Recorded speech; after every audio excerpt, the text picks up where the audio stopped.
It's time for the Longines Chronoscope, a television journal of the important issues of the hour, brought to you every Monday, Wednesday, and Friday. A presentation of the Longines Wittnauer Watch Company, maker of Longines, the world's most honored watch, and Wittnauer, distinguished companion to the world-honored Longines. Good evening, this is Frank Knight. May I introduce our co-editors for this edition of the Longines Chronoscope? Mr. William Bradford Huey, editor of the American Mercury, and Mr. Hardy Burt, noted author and correspondent. Our distinguished guest for this evening is Mr. George Meany, Secretary-Treasurer of the American Federation of Labor. The opinions expressed are necessarily those of the speakers. Mr. Meany, many of our viewers, of course, are members of the American Federation of Labor, and they, together with the rest of us, I'm sure, would like to hear some of your opinions tonight on the political situation. Now, first, sir, the American Federation of Labor has just broken a precedent of 28 or 30 years by endorsing a presidential candidate. Now, sir, first of all, why did the AFL see fit this year to endorse the candidacy of Governor Stevenson? Well, of course, the American Federation of Labor has been interested in the political scene for many years because of the fact that, to a large extent, the conditions under which we work can be determined by legislation. But, sir, what's the difference is there between 1952 and 1948, for instance? Well, why was this particular year chosen? Because of the passage of the Taft-Hartley Act in 1947, followed by the establishment of a political arm, an official political arm of the American Federation of Labor that year, and then entry into the political campaign of 1948. Now, since then, in addition to the Taft-Hartley law, we've had 28 state legislatures pass what we consider repressive legislation insofar as trade unions are concerned. So, in order to carry out our objective, our long-range, age-old objective, if you want to put it that way, of improving the conditions under which the great masses of the workers in America work and live, we have to consider the political field more and more. In other words, the people who are opposed to us have chosen the political battleground. Well, now, would you say that this endorsement is a tactic in your battle to get repeal of the Taft-Hartley Act? Yes, it's part of that, because the supporters of the Republican candidate, most of them favor the Taft-Hartley Act. We feel that Mr. Taft hasn't changed his mind a great deal and that he has still wields a great influence. And then, of course, there is the party platform. The party platform of the Republicans said the Taft-Hartley Act was a good thing for labor, in effect. And, of course, the Democrats have said they think it should be repealed and a new law written that's fair to both labor and Well, now, I'm sure that there must be even many members of the AFL who believe that Mr. Samuel Gompers, who was your founder, sort of left a warning to you never to choose a political party. Now, sir, do you think this is a violation of that warning by Mr. Gompers? No. You see, Mr. Gompers, there's a great myth about what Mr. Gompers believed in. Mr. Gompers' theory was quite simple, that in the political field, you should reward your friends and try to defeat your enemies, you exercising, of course, your rights as American citizen.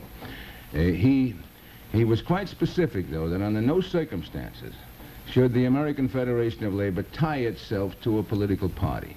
And we today feel exactly the same way as he did about that. We are under no circumstances going to tie ourselves to a political party. We don't feel, however, that endorsing a presidential candidate commits us to his party or to all of the candidates of his party. But you are endorsing the platform of the Democratic Party. Yes, we endorse the platform of the Democratic Party. Mr. Meany, I would like to, one thing you said just now brings this question up. You did not endorse a candidate, you did not endorse a platform in 1948. That's right. Now, do you think that you have the labor movement and the AFL has politically lost ground since 1948, so it requires you to endorse this candidate party? I think that's true. I think we have. I think we've lost ground in the sense that our influence in the national capital, in the legislature, and in the legislatures of the various states has been lessened since 1948.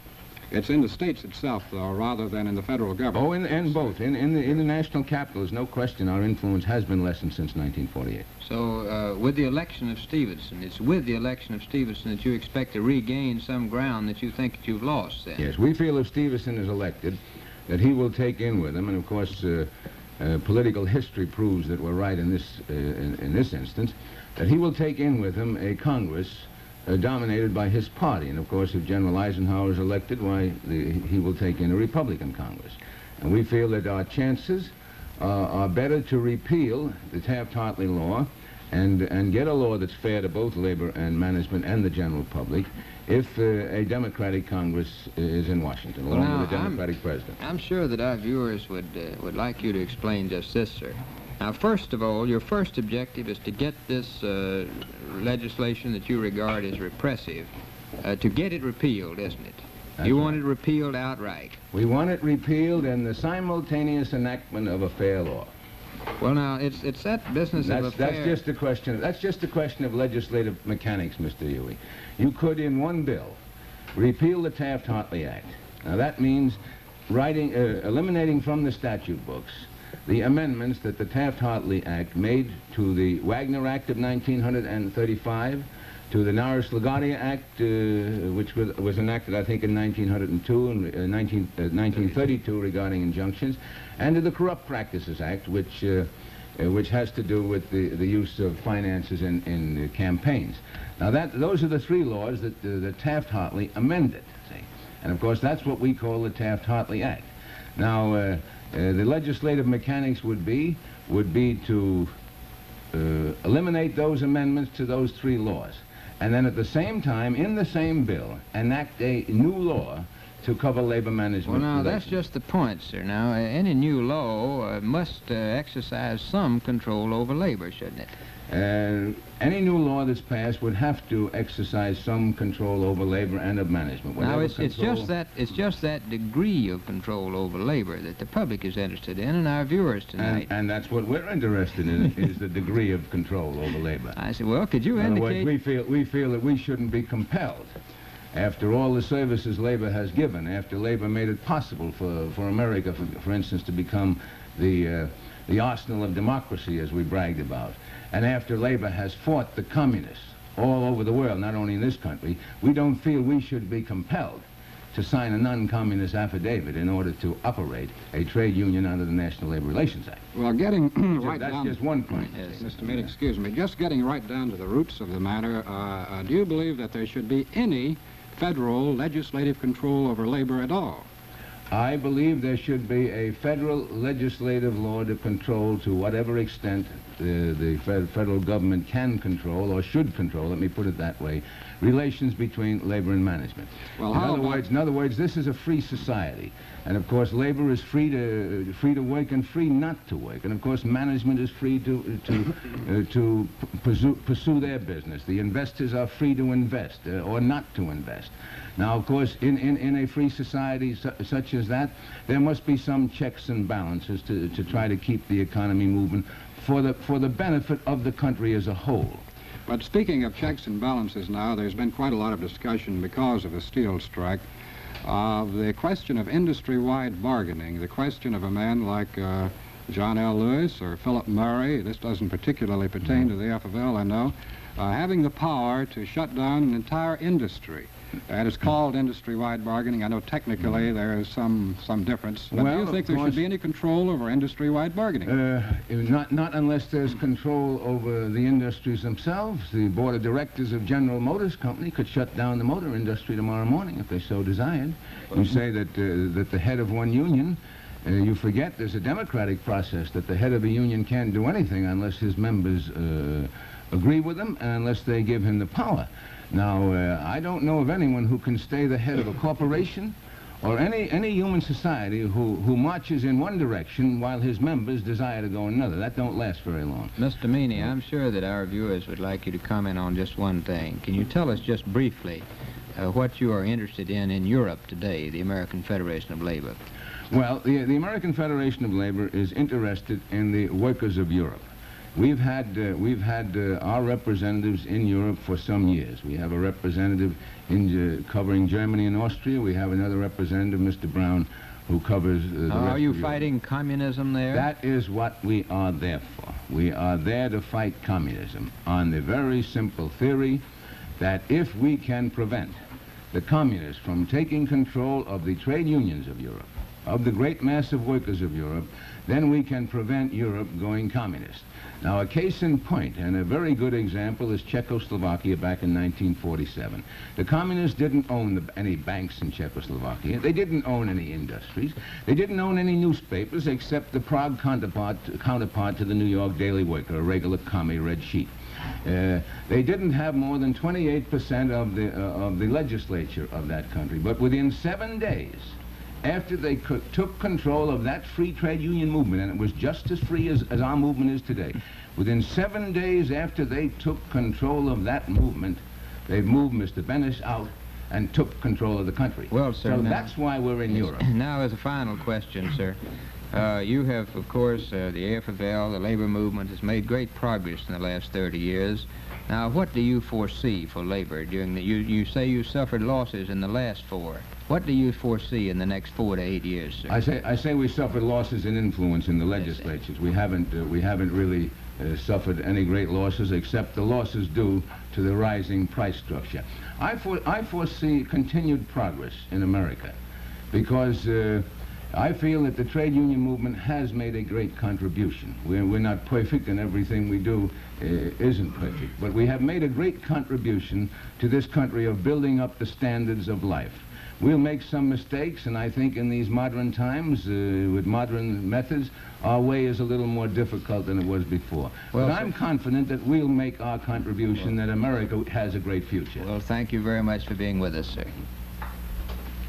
The editorial board for this edition of the Longines Chronoscope was Mr. William Bradford Huey and Mr. Hardy Burt. Our distinguished guest was Mr. George Meany, Secretary-Treasurer of the American Federation of Labor.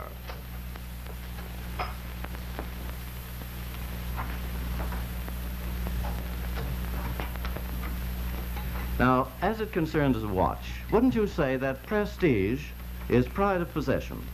Every owner of a Longines watch knows what I mean. A Longines watch brings its owner much more than the delight of a beautiful possession, much more than the unsurpassed timekeeping of a remarkable watch. It brings him the pleasure of knowing that he owns the watch of highest prestige among the finest watches of the world.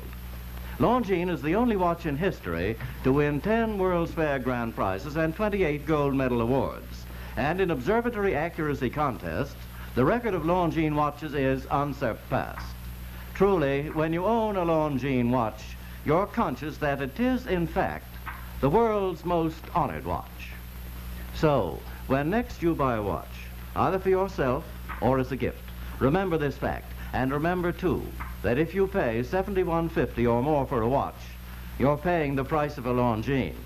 And you should insist on getting a Longines, the world's most honored watch, premier product of the Longines Whitnall Watch Company, since 1866, maker of watches of the highest character. We invite you to join us every Monday, Wednesday, and Friday evening at this same time for the Longines Chronoscope, a television journal of the important issues of the hour, broadcast on behalf of Longines, the world's most honored watch, and Whitnall, distinguished companion to the world-honored Longines.